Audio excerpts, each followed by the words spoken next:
It's been a long time since I've seen you, and I'm very pleased to make your acquaintance once again. Miss Gwendoline.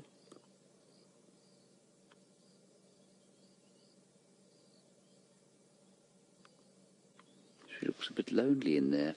Now, just for those of you who perhaps have just joined us, when she was first found, and I think it is Tristan that found her in here first, she was quite badly injured.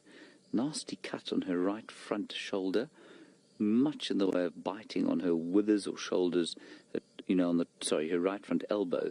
Then on her shoulders she had some nasty bites, which were a bit older, I think.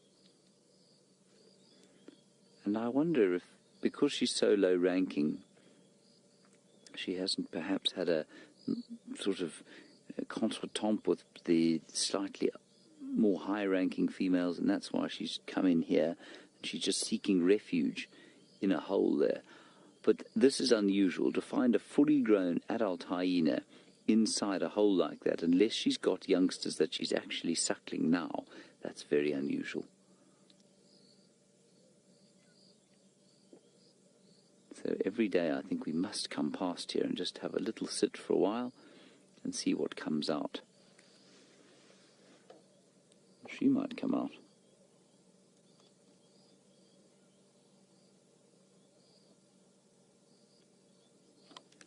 She doesn't seem to be cleaning anything other than herself in there.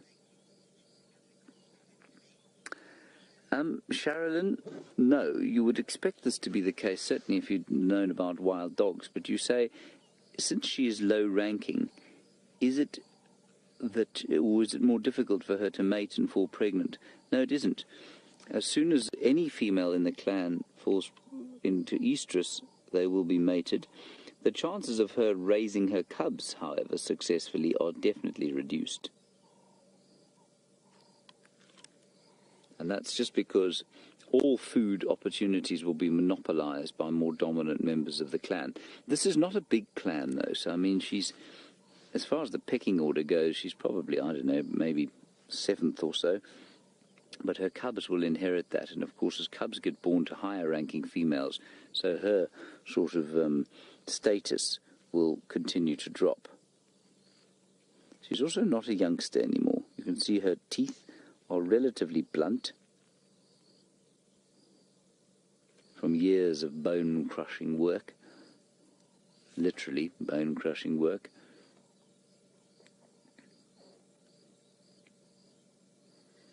But even though we learnt so very much about these hyenas last year, spending so much time with them, yet again we're struck by very unusual behavior, an adult hyena inside the den hole, which is not common. In fact, it's very uncommon.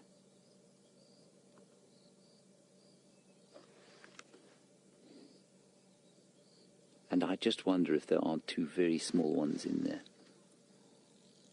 Or maybe 1 very small one. Because the others, which are now 8 months old, Jamie reckons, which makes complete sense, are round about the age where they'll start foraging for themselves, especially if they're male. But they will still suckle, you see, probably for up to a year. I rather wish we had a very much more sensitive microphone.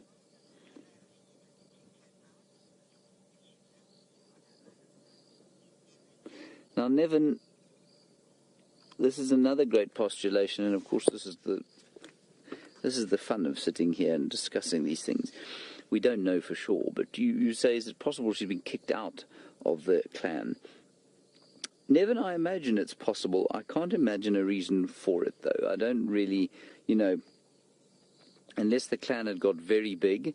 Now, we don't know what's happened in the, how many months? 8 months or so that we've been missing them.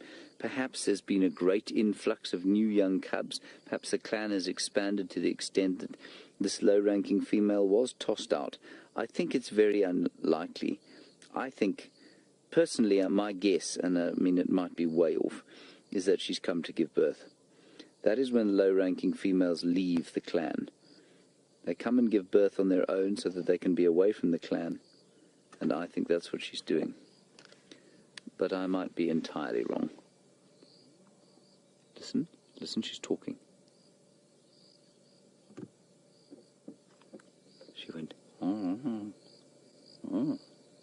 Now, who would she be talking to? It's possible that her two bigger cubs are in there, I suppose.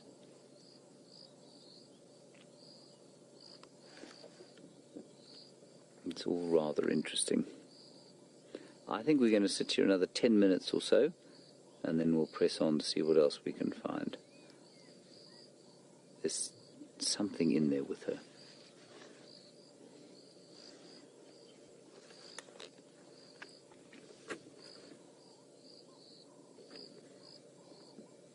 I'm slightly confused. We're going across to Jamie. That doesn't confuse me, but she's got something that sounds like bools. I don't know what bools are. Enjoy. Interestingly, yes, it would digest its food properly, but that hair and bone are the two things that it would seem there is no mammal that can digest. I might be wrong there, but that's certainly my experience out here.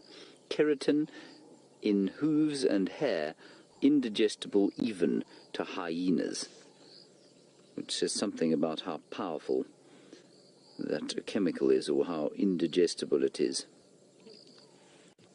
Now, she has not done anything other than what she's just done there. She's looked up once or twice, chased the odd fly.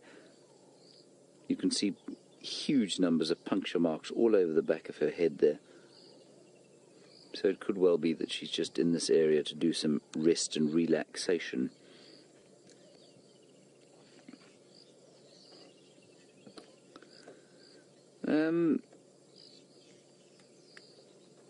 Larry, I don't know.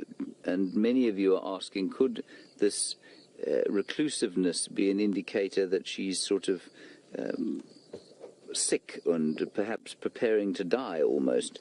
I don't think so, no. These animals tend to go down hard. They don't tend to... Leopards will sort of exclude themselves, yes, but leopards exclude themselves generally from life. And I don't think a hyena would do that. If she was feeling rough, I think she'd much more likely lie down next to some water. That's what they generally do if they're injured or they're not feeling so good. To go and find a hole like this is typical denning behavior. I don't think that there's any other way that we can interpret what she's doing here.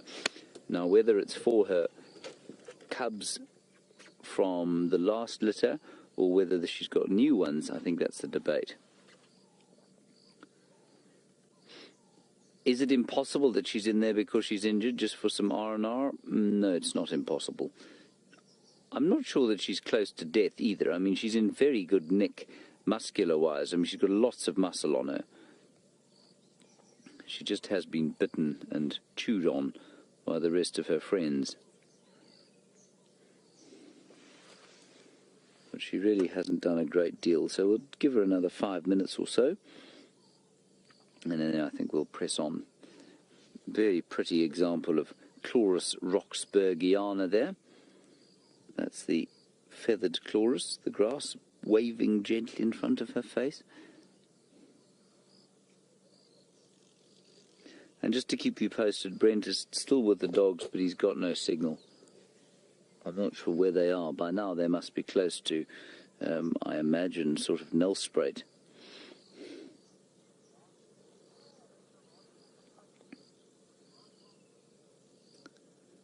She's just having a very pleasant snooze in there. I must say, it looks very comfortable.